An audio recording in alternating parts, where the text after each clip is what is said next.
2 तारिख बुधवार पूर्वाह्न स्थानीय परमिट पड़िया बालेश्वर जिला एथलेटिक एसोसिएशन आनुकूल्य 81तम वार्षिक क्रीड़ा प्रतियोगिता आरंभ होईछि। आगामी 4 तारिख अपराह्न पुरस्कार वितरण करा जिवो।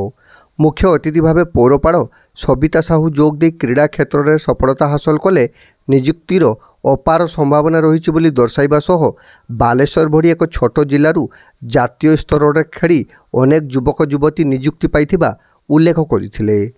कार्यकारी सभापति अभय महापात्र पौरोहित्य रे आयोजित उद्घाटनी समारोह में जिला साधारण संपादक तथा ओडिशा राज्य फुटबॉल एसोसिएशन उपसभापति पद्मलोचन लेंका, जिला क्रीड़ा अधिकारी पूर्णचंद्र जेना, विष्णु प्रसाद महांती, जुग्म संपादक कार्तिक चंद्र नायक, उपसभापति जगदीश बेहरा, संतोष दास, अमर नायक, जुग्म संपादक वीरेंद्र स्वाई, जन्मजय दे, संजय लेंका, निमाई राउतराय, अजित पात्र, क्रीड़ा एसोसिएशन सभ्य रवीन मित्र और प्रदीप दास प्रमुख अतिथि भाव मंचासीन रही थे।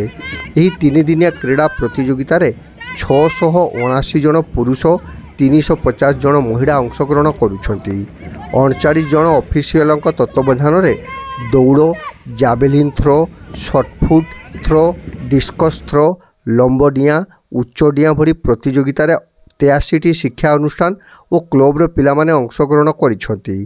तन्मध्य 39टी विद्यालय, 18टी महाविद्यालय और 26टी क्लब्र सदस्य सामिल अछंती।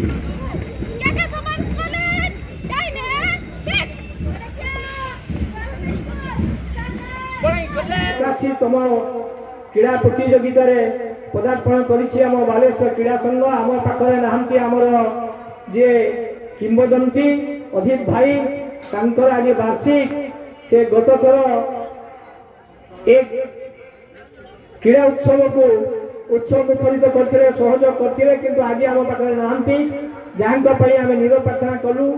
भगवान श्री जगन्नाथ पाखे आम प्रार्थना सब करुचु। आमर जो कर्मकर्ता मैंने आम रहीचु से जो भी थाऊ ना थांतु ना कहीं आमको सद्बुद्धि दिंतु ये क्रीड़ा संघ को आहरी उत्तरोत्तर उन्नति करने आपण मानकर साहाय्य सहानुभूति एकांत आवश्यक।